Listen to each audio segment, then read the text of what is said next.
Hello दोस्तों, मेरा नाम रोहित सैनी और स्वागत है आपका हमारे YouTube चैनल पर।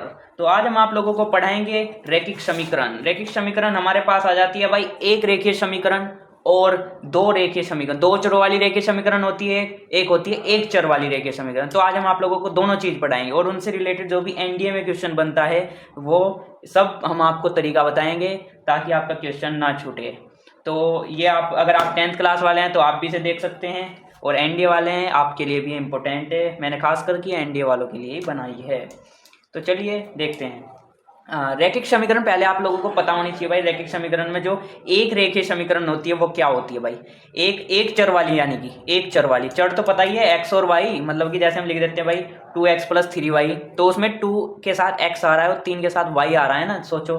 तो उसमें दो चर है, वे दो चर है, एक तो एक्स है और एक वाई है, तो वह दो चर वाली रेखीय समीकरण मतलब, ठीक है। और ये भाई इसमें देखो, वह समीकरण जिसमें सिर्फ एक चर होता है और उस चर की एक घात होती है, मतलब कि एक ही चर होता है और एक ही घात होती है, उसे एक रेखीय समीकरण कहते हैं। मैंने लिख रखा है पहले, ठीक है, ताकि आप लोगों को दिख भी सके, ठीक है, और आप लिख भी सको। तो ये होगी रेखीय समीकरण का एक एग्जाम्पल हो गया। देखो क्या होता है भाई, 2x + के 3y = 7। हमने एग्जाम्पल के लिए ये लिया है एक अच्छा सा कि भाई इसमें एक चर है, यानी कि एक चर यानी कि x लिया, y तो नहीं दिख रहा कहीं पे और दूसरा चर कोई नहीं दिख रहा, सिर्फ x है। तो एक चर वाली रेखीय समीकरण है। और भाई एक ही घात है, x की घात में क्या है, कुछ भी नहीं है, पावर एक है ना, तो एक ही कहते हैं, सही सही एक रेखीय समीकरण कहते हैं। तो भाई ये हो गया। अब इनमें क्या आता है, इनके क्वेश्चन कैसे आते हैं? एक रेखीय समीकरण का, एक रेखीय समीकरण का क्वेश्चन ऐसे आ जा कि भाई जैसे दे दिया हमें क्वेश्चन कि भाई 2x + के 3 = 7, डायरेक्ट ही आ जाएगा एनडीए में। कहेंगे कि भाई मतलब x का मान निकाल लो, क्योंकि मैंने देखा, मैं देख के जब आया कि भाई कैसे क्वेश्चन आते हैं एक रेखीय समीकरण से। तो एक रेखीय समीकरण से ऐसा क्वेश्चन आता है एनडीए में कि भाई उसमें कह देते हैं कि भाई ये समीकरण दे दी और हमें कहा कि x का मान ज्ञात कीजिए। तो x का मान ज्ञात करने के लिए हम क्या करेंगे, 2x को इधर रखेंगे, 7 की तरफ ले जाएंगे 3 को, ये प्लस का 3 है तो उधर माइनस का 3 हो जाएगा, प्लस का 7 तो है ही था जुगा, तू हम 3 को उधर ले गए। ये चीज़ तो नॉर्मल है, बेसिक है, आप लोगों को पता होगी, लेकिन फिर भी मैं बता रहा हूँ, ठीक है। 2x = 7 में से 3 गए 4, अब x = 2 के 2 4 से भाग हो जाएगी, तो क्या आ जाएगा, 4 2 दूनी 4, x का मान क्या आ जाएगा 2। तो यही आंसर है, बस इस पे टिक लगा देना है आपको।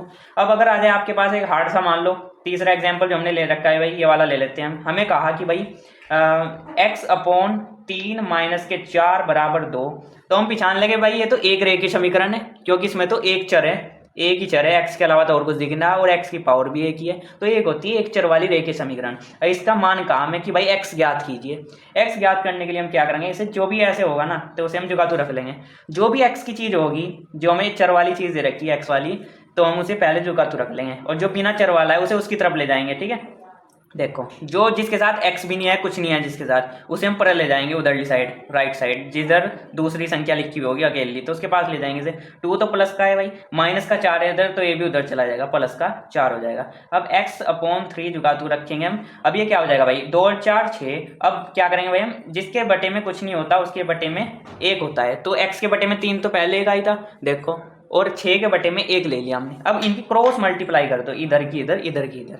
अब जब बीच में बराबर होता है तो नीचे की नीचे नहीं होती, सिर्फ क्रॉस होती है, इसकी इधर इसकी इधर। तो x की 1 में हुई x आ गया, 6 की 3 में हुई 6 18 आ गया। यही आंसर है, बस इस पर टिक मार देंगे हम। आ गया होगा समझ में, एकल रेखीय समीकरण एक चर वाली जो है, ठीक है, वो आगे हो गया आपको समझ में अच्छे से। इससे रिलेटेड आप और भी क्वेश्चन जहाँ भी आपको दिखे वो सोल्व करके देखो, आंसर देखो, मैच करके आपसे होता है, ठीक है। कोई डाउट होता है इससे रिलेटेड पूछना। अब आगे बढ़ते हैं, ठीक है। यही है बस, इसमें x का मान ज्ञात करना हो, या फिर y भी दे सकते हैं हम इसकी जगह, लेकिन देंगे एक ही चर, x या y एक ही चीज़ देंगे और उसकी घात भी एक ही होगी, ठीक है। अब हम कहते हैं दोस्तों, माइक का तार ही लिया था इसलिए वीडियो पॉज हो गई थी, तो हमने दोबारा चलाई है।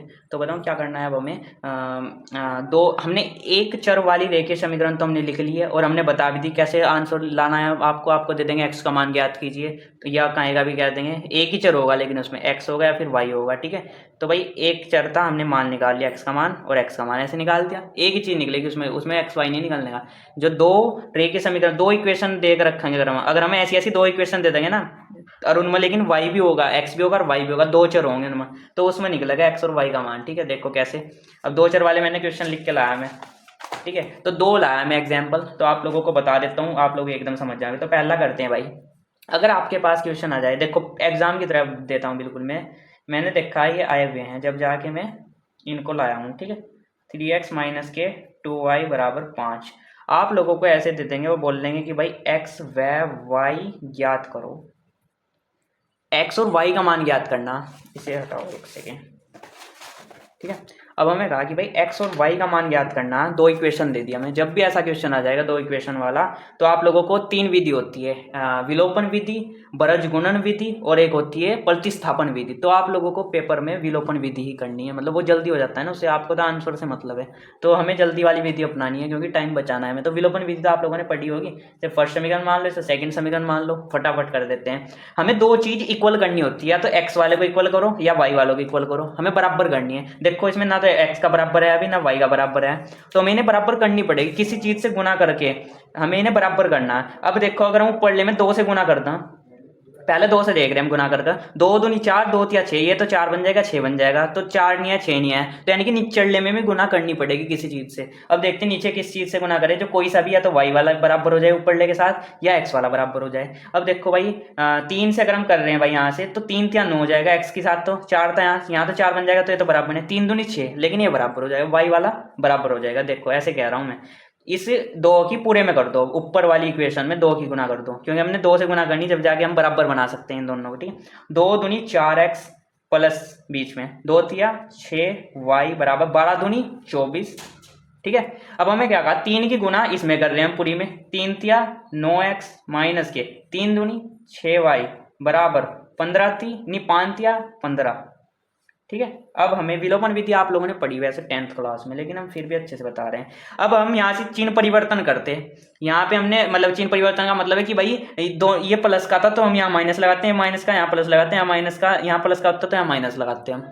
लेकिन हमें यहाँ नहीं करना। जब भी ऐसी कंडीशन आती है, जो दो चीज जो हमने इक्वल की है ना, या तो वो x वाला होता है या y वाला होता है। अगर मैं जो हमने इक्वल बनाई, जैसे 6y और 6y बना दिया हमने, चिन्ह दोनों के अलग अलग हुए, अगर या तो y मतलब प्लस का और माइनस के ऐसे हुए, अगर चेंज चिन्ह हुए अलग अलग हुए, तो हमें चिन्ह नहीं बदलना किसी का भी, ये कट रहा ना, क्योंकि यही कहीं कट रहा, तो हमें किसी का नहीं बदलना। अब इन्हें जोड़ दें तो दोनों प्लस के थे भाई, ये जाएंगे हैं वहीं के रहेंगे, ठीक है। तो 13x बराबर, अब इन्हें जोड़ दो, 5 और 4 9 और 3 39, 13 26, 13 3 39, x का मान क्या आ गया, ये 13 इसके भाग में गया था, ठीक है। 13 दूनी 26, 13 3 39, 3 आ गया x का मान। अब हमें x का मान समीकरण 1 में पुट करना है, ये बस रट लो बिल्कुल कि समीकरण 1 में रख दो, वैसे चाहे 2 में रख लो, लेकिन 1 में रख लो, ठीक है। अब भाई 2x प्लस के 3y बराबर 12। अब हम x का मान इसमें रख लेंगे, 3 प्लस के 3y बराबर 12, 6 प्लस के 3y बराबर 12, और 3y बराबर 12 माइनस, इधर प्लस का तो इधर माइनस का हो जाएगा, 3y बराबर 6, तो y बराबर, ये इसके भाग में चला जाएगा, 3 दूनी 6, तो हमारे पास वैल्यू आ जाएगी भाई x का मान 3 और y का मान 2, यही आंसर है। तो आप लोगों को जहां भी ऐसा क्वेश्चन आ जाएगा कि भाई दो इक्वेशन दे देंगे और हमें कह देंगे कि भाई x का और y का मान ज्ञात करो, तो आप लोगों को ऐसे ही करना है सोल्व, विलोपन विधि से सोल्व करना है। विलोपन विधि आपको याद रखनी है कि भाई या तो x वाला बराबर करो या y वाला बराबर करो, और जिस चीज से गुना करोगे ना, लेकिन जिस चीज से हमें बराबर करने के लिए गुना कर रहे हैं हम, वो पूरे में होनी चाहिए गुना उसकी। इस 2 की तो कराना हमने, तो इस पूरे में हुई, इस 3 से करा दो, इस 3 पूरे में हुई, बस कंफ्यूज नहीं होना बिल्कुल भी, अच्छे से करना है, ठीक है। अब देख लेते हैं भाई दूसरा क्वेश्चन। दूसरा क्वेश्चन क्या दिया भाई हमें, इसे इधर उतार लेते हैं, 3x माइनस के नहीं हो, x प्लस के 10 इधर उतार लेते हैं, x प्लस के y बराबर 10, और दूसरा क्या दिया है भाई कि भाई 2x माइनस के 3y बराबर 5, 2x माइनस के 3y बराबर -5 है ना, ठीक है। ये दो दूसरा क्वेश्चन है, देखो इसे समझ लो अच्छे से, अब पक्का हो जाएगा, ब्लर हो रहा है, ठीक है। अब हमें क्या करना भाई, हमें कह दिया x का और y का मान ज्ञात करो। x का और y का मान ज्ञात करने के लिए हमने बताया आपको विलोपन विधि के लिए समीकरण फर्स्ट और सेकंड मान लो एकदम फटाफट। अब देखो आप लोग क्या करना, अब इसमें बराबर करना हम, तो भाई अब हमें दिख रहा है कि सिर्फ फर्स्ट में अगर हम 2 से गुना कर रहे हैं तो हमें सेकंड के बराबर मिल रहा है हमें, तो हमें सेकंड में गुना करने की जरूरत नहीं है कुछ भी, ठीक है। देखो 2x बन जाएगा और 2x ही नीचे है, तो अब फर्स्ट में करनी, सिर्फ हमें इक्वल करना बस, चाहे फर्स्ट वाली में करो कुछ चीज से गुना, चाहे सेकंड वाली में करो, अगर फिर भी नहीं बराबर है तो दोनों में करो किसी भी चीज से गुना, ठीक है, समझ गए होंगे। फर्स्ट में हम 2 से करेंगे तो 2x प्लस के 2y बराबर 20, जैसे बताया बिल्कुल सेम पूरे में होनी है, ठीक। अब नीचे वाले में तो जरूरत ही नहीं है क्योंकि 2x तो हमारे पास इक्वल आ ही क्या है, ठीक है। तो 3y बराबर, ये जुगाड़ उतार लेंगे हम पूरा। अब भाई हमने कहा था अगर यहाँ से अगर चिन्ह अलग होता है, यहाँ अगर माइनस होता है या यहाँ से माइनस होता है, लेकिन ये दोनों प्लस के और हमारे ये इक्वल है, तो हमें इनका चिन्ह बदलना पड़ेगा, पूरों का बदला जाएगा। ठीक है, जो माइनस का था वो प्लस का होगा, जो माइनस का था वो प्लस का, जो प्लस का था वो माइनस का, तो अब कट गया ना। ठीक है, अगर यहाँ से होते, अगर ये इक्वल होते पिछली बार की तरह, तो फिर हम यहीं का इन्हों काट देते हैं और फिर हम चिन्ह नहीं बदलते किसी का भी, जो प्लस का था प्लस का ही रहता। ठीक है, और तो भाई अब ये प्लस प्लस के हो गए दोनों, तो 3 और 2 5 वाई बराबर, अब ये भी प्लस का और ये भी प्लस का हो गया, तो 20 और 5 25। वाई का मान क्या आ गया भाई, पंजे पंजे 25, तो वाई का मान आ गया। अब हमें एक्स का मान निकालना है, वाई का मान समीकरण 1 में रख दो, और याद रखना समीकरण 1 में जब रख रहे हैं ना, तो इस वाली में रखना है जिसमें हमने अभी तक किसी की भी गुना नहीं करी थी, जो ओरिजिनल है हमारे पास। ठीक है, एक्स प्लस के वाई बराबर 10, तो भाई वाई का मान रख दो 5 बराबर 10, एक्स बराबर 10 माइनस 5, एक्स बराबर 5, ये आंसर है। तो हम लिख देंगे एक्स बराबर 5 और वाई बराबर 5, ये हमारे पास आंसर है। ठीक है, तो ये है भाई आंसर।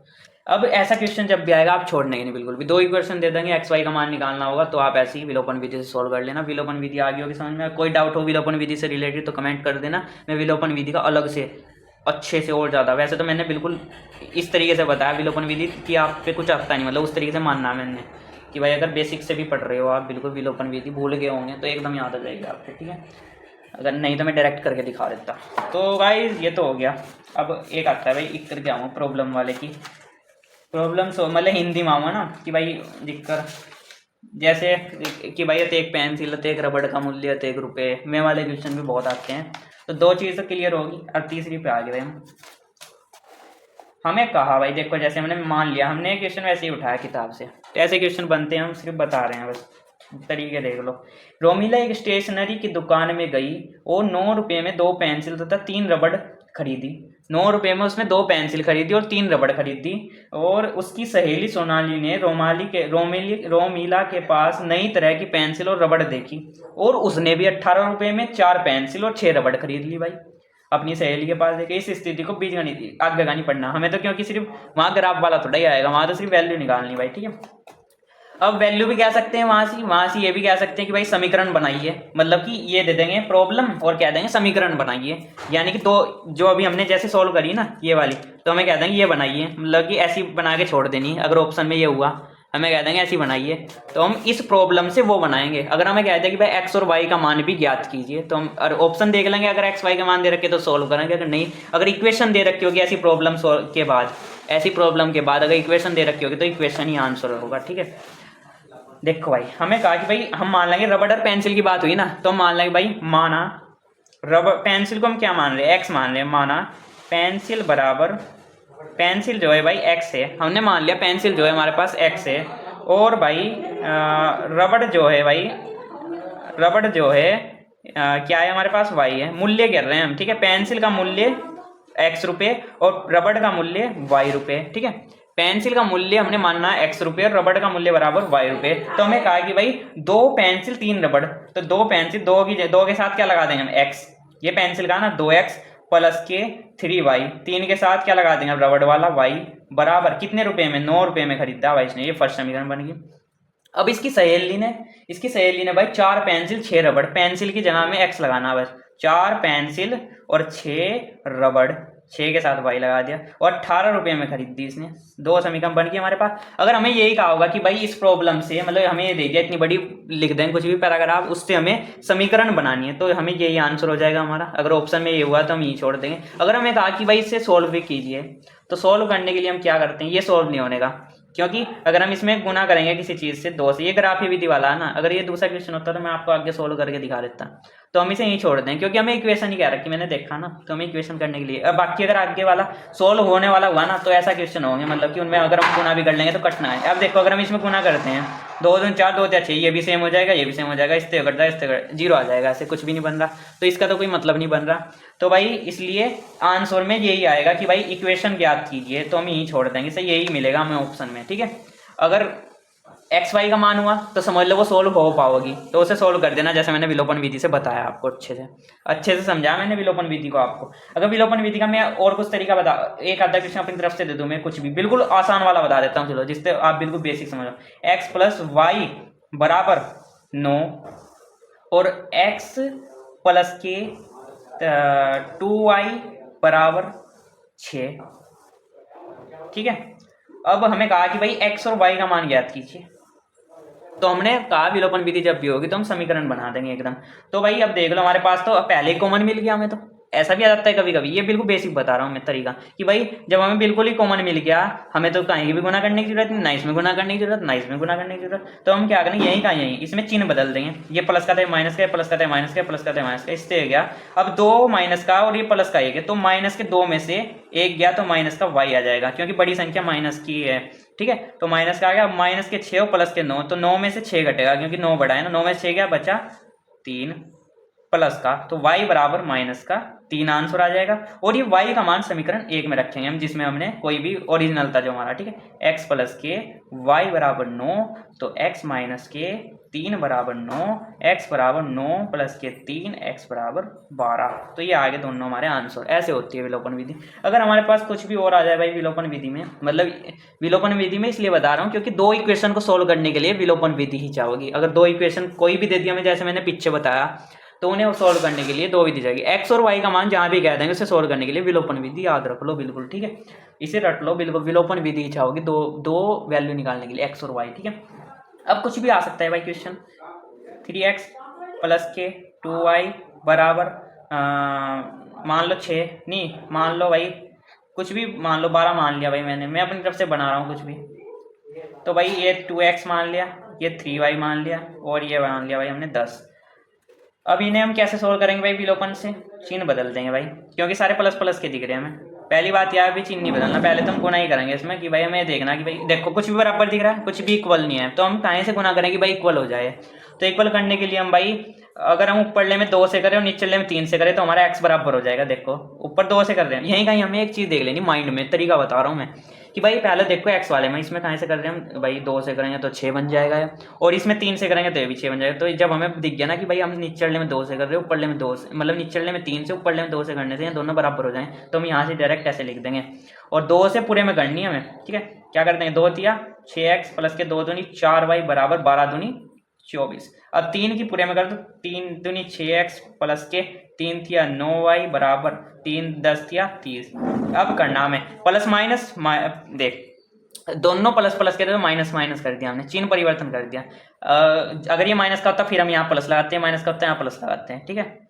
तो मैंने पीछे से मैं सारा बताता आ रहा तरीके, अलग अलग तरीके बता रहा हूँ। इससे कट गया, अब बड़ा 9 माइनस का, तो 9 में से 4 गए बचे 5 माइनस के, 30 में तो हो गया माइनस के 6, y बराबर माइनस से माइनस गया 6/5, y का मान आ गया। अब y का मान समीकरण 1 में पुट कर दो, समीकरण 1 में पुट कर दो भाई। समीकरण 1 में पुट करेंगे तो भाई क्या आ जाएगा, ये आ जाएगा भाई, जुकातू रख दो। अब भाई 3x प्लस के 6 दूनी 12/5 बराबर 12। अब 3x बराबर 12 की तरफ हमने कहा जिसके साथ x या y कुछ भी हो उसे अपनी तरफ रखेंगे, दूसरों को बदलेंगे हम, ठीक है। तो भाई 12/5 इधर चला जाएगा, तो 3x बराबर 12 पंजे 60, 12 बराबर 60 और 12 5, 3x बराबर 12, 60 में से 12 गए 48 और 5, और ये भाई इसकी इधर कर लेंगे, इसकी इधर कर लेंगे, क्रॉस मल्टीप्लाई, तो क्या आ जाएगा, देखो क्या आ जाएगा भाई। हमने कहा कि भाई इसके नीचे 1 मान लिया, 5 या 15x हो जाएगा बराबर, इधर 48 की 48 आ गया, नीचे नहीं होती जब बराबर होता है बीच में, x बराबर 15 इसके बटे में 15 30 30 15 30 45, लेकिन ये कट नहीं रहा तो ये जुगातू रख लेंगे हम, ठीक है। कट सकता है 3 से कट सकता है, छोटा कर सकते हैं इसे, लेकिन हम यही लिख देंगे, हमें तो सिर्फ समझाना था, आंसर से मतलब नहीं था हमें इसमें, ठीक है। हमने सिर्फ समझा दिया कि भाई विलोपन विधि से सोल्व करेंगे x y का मान जब भी कहते हैं। ओके धन्यवाद, थैंक यू। तो आपका क्लियर हो गया भाई रैखिक समीकरण से रिलेटेड क्वेश्चन सोल्व करके देखिए, जो भी डाउट हो कोई ना हो तो मुझे बता दियो, ठीक है, कमेंट में करके। और चैनल को सब्सक्राइब कर लेना ताकि न्यू वीडियो का पता चल जाए, और लाइक कर देना, कमेंट कर देना, थैंक यू।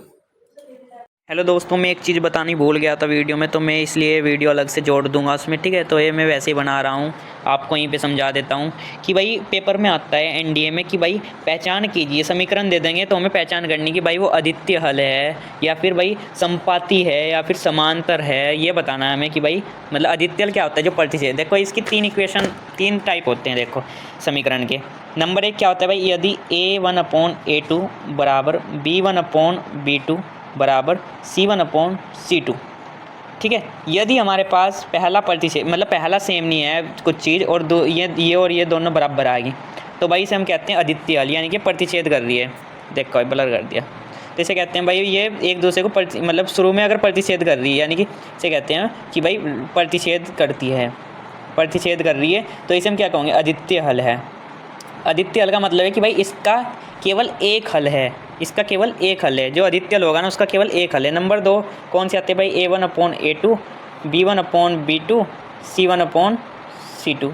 तो ये क्या होता है भाई, ये इसे मान लेंगे समांतर वाला। यदि हमारा शुरू का तो सेम आ जाएगा संख्या है और भाई ये अलग आ जाएगा, तो हम क्या करेंगे भाई, ये हो जाएगा समांतर। तो समांतर का कोई हल नहीं होता है, कोई हल नहीं होता। और ये इसकी प्रकृति क्या है, ये समांतर है, समांतर है। अगर पूछ लिया कि भाई हमें कह दिया कि भाई पेपर में ऐसे दे दिया, हमें ये लिख के दे दिया हमें क्वेश्चन में कि भाई A1/A2 ये not equal to B1/B2 C1/C2, पूछ लिया कि ये क्या है। ऑप्शन में अगर दे दिया कि भाई अद्वितीय हल है या फिर कुछ और भी दे दिया, या तो अद्वितीय हल आ जाए या प्रतिच्छेद करती है, तो इन दोनों में से आ गया तो ये वाला टिक हो जाएगा, ठीक है।